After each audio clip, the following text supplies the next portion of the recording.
السلام عليكم ورحمة الله. عاملين ايه؟ معاكم ندى، والفيديو بتاعنا النهاردة فيديو بجد حلو قوي قوي قوي عن منتجات جديدة انا استخدمتها وهقول لكم رأيي فيها بمنتهى الصراحة. المنتجات دي من الهند، جاية مباشرة من الهند اصلية، وهوريكم تتأكدوا ازاي اذا كانت اصلية او لا، وعملت ايه مع شعري وفادتني بجد ازاي. يعني خلت شعري من شعر ناشف جدا لشعر طري قوي جدا. خليكم معايا لاخر الفيديو وشوفوا هقول لكم ايه.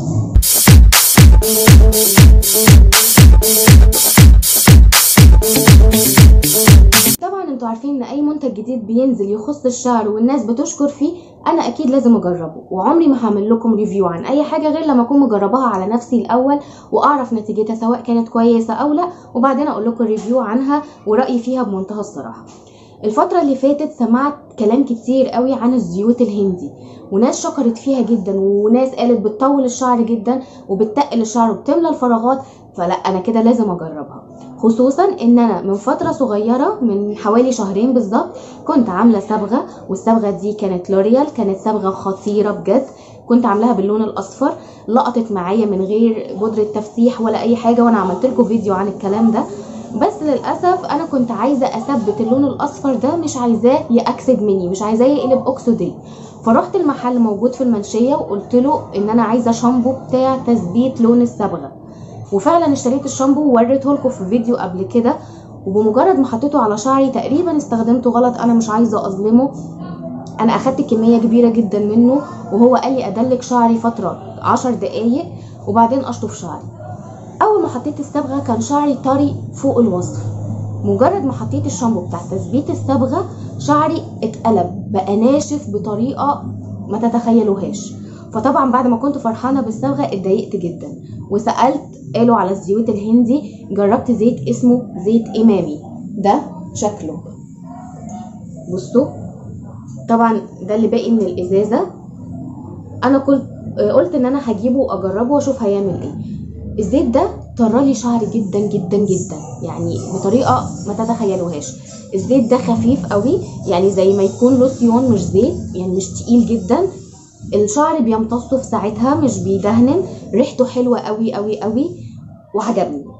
بمجرد ما جبت الزيت ده طلعت بقى في دماغي فكره الزيوت الهندي، لا انا لازم اجرب الحكايه ايه اكتر من كده شويه. طيب اعمل ايه؟ رحت رايحه الصيدليه وجبت كل الحاجات اللي الناس بتشكر فيها. جبت الشامبو ده اسمه كيش كينج. الشامبو ده شامبو عشبي، ما فيهوش اي حاجه تضر الشعر خالص، ما فيهوش ولا سيليكون ولا بارابين ولا اي حاجه خالص بتضر الشعر، ما فيش. الشامبو ده ريحته حلوه جدا جدا جدا. استخدمته وانتوا بتستحموا يعني تحسوا كده ان شعركم بيتنفس من كتر الريحه الحلوه ومن كتر الطريان. بجد شامبو من الاخر. جبت الشامبو ده ورحت جايبه معاه الزيت بتاعه، زيت كيش كينج. الزيت ده عامل ازاي من جوه؟ دي العبوه بتاعته، عبوه صغننه كده، وبيجي معاها القطعه دي زي المشط. الحته اللي فوق دي مخرمه. بنعمل بيها ايه بقى؟ بنشيل الغطا ده وبنحط الغطا ده مكانه، وبتبداوا ان انتوا بالسنان بتاعه المشط دي تمشوا في شعركم، طبعا بالازازه وهي مقلوبه، فبتنزل في كل الجذور بتاعه الشعر، منها بتعمل مساج ومنها بتوصل الزيت ده لكل حته في فروه راسك. تمام؟ طيب انا بقى بستخدمه ازاي؟ والزيت دوت ايه فايدته وعمل ايه معايا؟ انا جبت الزيت ده قبل العيد بحاجه بسيطه، استخدمته كام مره؟ استخدمته مرتين 2 بس. عملت بيه ايه؟ عملت بيه حمام زيت. ممكن تستخدميه كحمام زيت وممكن تستخدميه كاستخدام يومي، بس انا عن نفسي ما استحملتش ان هو يفضل على شعري كاستخدام يومي فعملته حمام زيت. ريحته ايه؟ ريحته اعشاب بس تقيله شويه، يعني قالب كده على ريحه زيت دابر امله. فاكرين زيت دابر امله الاخضر؟ كان فظيع زمان، بس دلوقتي انا ما بقتش بحب استخدمه بسبب الريحه بتاعته، ما بقتش بستحملها. الزيت ده ريحته قريبه شويه من الدابر امله.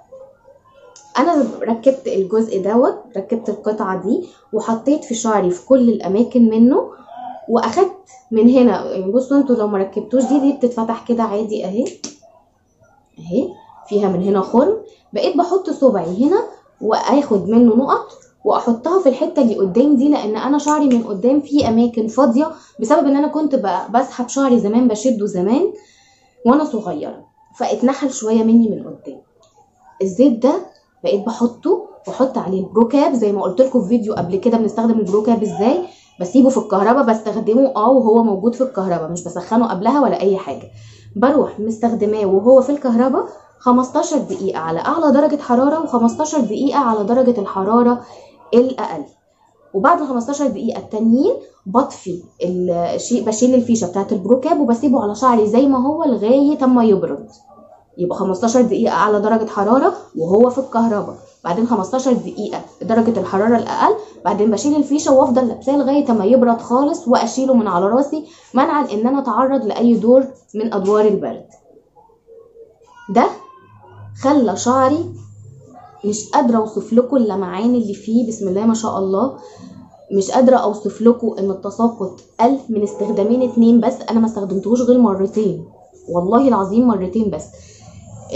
الشامبو ده انا كنت مستخدماه مع زيت امامي من العيد اللي فات، من العيد الصغير، عشان كده جبته تاني. انا كنت جايه لي هديه 50 مللي بس على الزيت، من كتر ما عجبني جبت العبوه الكبيره خالص بتاعته.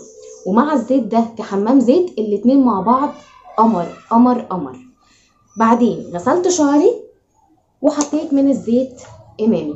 انا من كتر ما ده عجبني جبت واحده تانية، هي يعني دي بقالها معايا شهرين ولسه فيها شويه، جبت واحده تانية. وكمان نزل عليه عرض معايا الصابونه دي، برضو صابونه هندي. وكان كمان جاي مع زيت كيشكينج. راح فين الكريم ده؟ اهو ده شكله، وده شكله من جوه. مش قادره اوصف لكم الترطيب بتاعه قد ايه، اكنكم بتحطوا جليسرين بس مش بيدهن زي الجليسرين، بيتشرب وبيرطب فوق الوصف. يعني انا بس مش عارفه ده بيتباع لوحده ولا لا، لان هو جاي هديه على الحاجه اللي انا جبتها. لو بيتباع لوحده اكيد هجيبه. بعد ما غسلت شعري استخدمت زيت امامي بدهن بيه شعري عادي خالص. عايزه تلفي شعرك دوامه لفيه، عايزه تعمليه كحكه تمام، عايزه تقلبيه على قدام وتلفيه كحكه تمام. بيخلي شعرك بعد ما تلفيه وتعملي الحاجات دي على نفس الحاجه اللي انت عملتيها، يعني لو لفتيه دوامه هيفضل مفرود معاكي. انا من طبيعه شعري في الصيف بينشف وبيهيش، مع الزيوت دي ما عملش كده خالص خالص بجد والله. بسم الله ما شاء الله شعري هادي لدرجه ان انا ما بقتش بعمله بالمكوى البيبليس خالص خالص، ما بفردهوش ابدا. بقيت بطلع من الحمام واسيبه كده الفه وخلاص، هي لفه مره واحده وبيفضل مفرود معايا بسم الله ما شاء الله. انا جبت بقى الحاجات دي ليه؟ علشان انا لما عملت شعري اللون الاصفر، انا اصلا شعري غامق، فلما بدات الجذور تطلع بقى عندي لونين، اللون اللي من هنا ده غامق وبعدين اللون التاني اصفر، فكان لازم ان انا اعمل اصفر تاني اصفر تاني اصفر تاني، وده بيضر الشعر.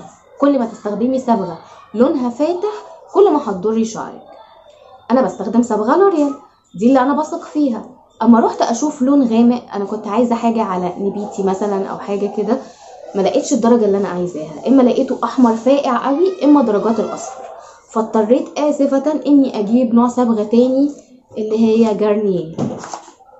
جبت الصبغه دي اللون ده، وطبعا بما ان انا كان شعري اصفر فالمفروض انها كانت هتطلع لي الدرجه دي. الصبغه دي زمان جربتها مره ما جاتش مع شعري خالص، نشفته حرقته نيله نيله نيله. فقلت يلا هو بوظان ببوظان بقى، انا هجيبها طالما كده كده ممكن شعري يبوظ، هبقى اقصه وابدا اعتني بيه بالزيوت الهندي. عايزه اقول لكم حطيت الصبغه دي طلع لونها تحفه تحفه تحفه تحفه. شعري زي ما يكون اسود وفي ضي احمر، بس الضي واضح، مش اللي هو ضي يبان في الضوء بس، لا واضح حلو جدا جدا جدا. وبعد ما استخدمت معاها الشامبو والزيوت الهندي مش قادره اوصف لكم بقى شعري بسم الله ما شاء الله حلو، بيلمع هادي كده وراسي ومش هايش ومش مضايقني. مش قادره اوصف لكم التجربه دي نجحت معايا قد ايه. بنصحكم كلكم بجد ان انتوا لازم دول يبقوا عندكم. زيت الكيشكينج ده انا كنت جايباه هو والشامبو بتاعه علشان التساقط، لكن انا لقيت على العلبه بتاعته هنا بصوا لقيت ايه، ان هو بيملى كمان الفراغات. فانا هجربه، انا لسه ما استخدمتهوش غير مرتين بس، هطول معاه شويه شهر او 2 وهقول لكم الفراغات اللي كانت في شعري من قدام ملت ولا لا. لكن كتساقط وكلمعان هو الحمد لله بيوقف التساقط وبيدي الشعر لمعان فظيع. عايزه اقول لكم حاجه تانية قبل ما نقفل الفيديو، الطريقه الصح اللي بتغسلوا بيها الشعر، علشان يعني هقول لكم حاجه كده ايه، معلش يعني مش من وجهه نظر كوافيرات كبار. انا كنت موديه ابني عند حلاق موجود عند جرين بلازا، حلاق رجالي عادي، بس انا لازم اروح مع ابني عشان هو صغير مش بيطمن غير وانا جنبه. فسالته مجرد سؤال كده، طبعا كان جوزي معايا، قلت له على اللي حصل وعلى الشامبو بتاع تثبيت اللون اللي انا استخدمته. قلت له شعري ناشف، انا عايزه اعرف ازاي اطريه. قال لي بقى الطريقه الصح بتاعت غسيل الشعر، الشامبو قال لي تستخدميه مرتين في الشهر، مرتين بس في الشهر، ما تستخدميهوش تاني باقي الحمايات. يعني استحمي كل يومين كل 3 ايام. انا قلت له انا بغسل شعري لازم كل يوم في الحر ده. قال لي ما تستخدميش مع شامبو، الشامبو مرتين بس، باقي المرات تغسليه بحمام كريم او ببلسم، حمام كريم او بلسم. طيب احنا دلوقتي ما عملناش اي حاجه خالص، يعني لسه ما بدأناش روتين ولا اي حاجه. تدخلي الحمام هتجيبي الشامبو ده، لازم الشامبو ده علشان ده بجد فظيع. والله انا ما بسوق له ولا بعمل له دعايه ولا اي حاجه، انا دي تجربتي انا الشخصيه. هتغسلي شعرك بالشامبو ده كويس جدا لاول مره، وبعدين اركنيه، مش عايزينه تاني دلوقتي، هنستخدموه مره تانيه بعدها باسبوعين. كل ما تيجي تغسلي شعرك تاني هتغسليه ببلسم او بحمام كريم. طيب البلسم وحمام الكريم دول احطهم على فروه راسي؟ لا، ممنوع. طب ليه؟ لان هما بيطروا قوي المكان ده، بيخلوا بسهوله ان الشعر يقع ويتساقط. بغسل بيهم شعري ازاي؟ من بره، هتحطيهم من بره وعادي تدلكي شعرك عادي كده زي ما تكوني بتعمليه بالشامبو، بس ده حمام كريم او بلسم النوع اللي تفضليه. وانتي بتشطفي شعرك اشطفيه نص شطفه، ما تشطفيهوش للاخر، سيبي جزء من البلسم او من حمام الكريم فيه، بشرط ان انتي ما تتعرضيش لخروج في الشارع وشعرك فيه البلسم او حمام الكريم، او ما تربطيش عليه حجاب. يعني اليوم اللي تبقي عارفه ان انتي قاعده فيه في البيت مش هتنزلي، ده اللي تشطفي فيه شعرك نص شطفه. اليوم اللي انت متاكده انك نازله فيه او هتلبسي الحجاب بتاعك، يبقى لازم تشطفي حمام الكريم والبلسم للاخر، ما تسيبيش فيه ولا نقطه. لغايه كده حلو، لغايه كده الشعر طرى وبقى جميل. هنطلع لو عندنا وقت وقاعدين في البيت هنعمل حمام زيت كيشكينج. هنسيبوه قد ايه؟ اقل حاجه 3 ساعات عشان شعرك يستفيد، وتلبسي عليه البروكاب زي ما قلت لك. طب ما عندكيش بروكاب هتعملي ايه؟ فوطه وهتسخنيها وتعصريها كويس جدا وهتلبسيها. كل ما الفوطه تبرد تحطيها تاني في ميه سخنه وتعصريها وتلبسيها. بس انا ما بفضلش موضوع الفوطه ده عشان كان بيخنقني، ما كنتش بعرف ان انا استمر عليه. فالبروكاب دلوقتي بقى رخيص جدا، انا كنت جايباه تقريبا ب 90 او ب 95 من المنشيه، وهيفضل معاكي طول العمر. هتلبسيه وتستخدمي الزيت ده بعد ال3 ساعات. يعني احنا البروكاب بنستخدمه 15 دقيقه في 15 دقيقه. قادره ان انت تقعدي بشعرك من غير البروكاب بعد كده بالزيت دوت زياده، كل ما هتقعدي كل ما كان افيد ليكي. خلاص حطيتي الزيت، روحي بقى اشطفي شعرك. لو محتاجه ان انت تحطي بلسم تاني تمام، مش محتاجه خلاص بلاش. هتشطفي شعرك بميه بس، مش هنستخدم تاني شامبو. وهتطلعي تنشفي شعرك بفوطه مايكرو فايبر علشان ما تقطعش الشعر، وتستخدمي زيت امامي. الزيت ده هيضيع اي ريحه كانت وحشه في شعرك. لو انت مش مستحمله زيت ريحه زيت كشكين، ده ريحته حلوه قوي. هتحطيه في شعرك وهتدلكيه، تدلكي فروه الشعر. واحنا بندلك فروه راسنا ازاي؟ مش كده ومش بالضوافر كده، شايفين زي ما بتعملوا حركات دائريه في الجلد، كمان في جلد الراس كده اهو. هتفضلي تدلكي وانتي قلبه شعرك على تحت. هتحسي ان الدوره الدمويه بدات تجري في راسك، هتحسي بالاحساس ده بجد. هتحسي ان في حاجات بتمشي في راسك كده، الدم بيندفع. طب احنا بنعمل كده ده ليه؟ ده بيساعد ان شعرك يطول. انا كنت قايله لكم قبل كده ان اكتر طريقه ساعدت ان شعري يطول هي الانفيرجن ميثود، اللي انت بتقلبي فيها شعرك وبتدلكيه 5 دقايق كل يوم لمده 7 ايام. باقي الشهر ما بتعمليش حاجه. طبعا انا دلوقتي عشان ما عنديش وقت حتى ادلك شعري 5 دقايق، فانا بعمل زي ما بقول لكم كده، بحط الزيوت واقلب شعري وادلكه شويه، بمجرد ما احس ان الدم جرى فيه برفع راسي تاني عادي واسرحه. ولفي شعرك بقى وعيشي حياتك. بجد جربوهم مش هتندموا. شعرك باذن الله هيطول ان شاء الله، هتلاقيه طول بطول ملحوظ بسم الله ما شاء الله. ان شاء الله الفراغات هتتملى مع الزيت ده. انا لسه عايزه اجربه فتره اطول شويه عشان اشوف الفراغات دي هتتملى ولا لا. التساقط هيقل واحده بواحده لغايه اما يقف خالص، مش هتلاقوا فيه تساقط ابدا بعد كده. ومش هتلجئي بعد كده ان انت لا تروحي كوافير ولا تعملي شعرك سشوار ولا مكوى ولا اي حاجه، هتلاقيه اتفرد تلقائي من نفسه. انا غبت عليكم شويه كتير ورجعت لكم بالفيديو دوت. يا رب يكون الفيديو مفيد ليكم. لو الفيديو عجبكم ما تنسوش تعملوا لايك وشير للفيديو في كل مكان علشان يوصل لاكبر عدد من البنات، وسبسكرايب للقناه عشان يوصل لكم مني كل جديد اول باول.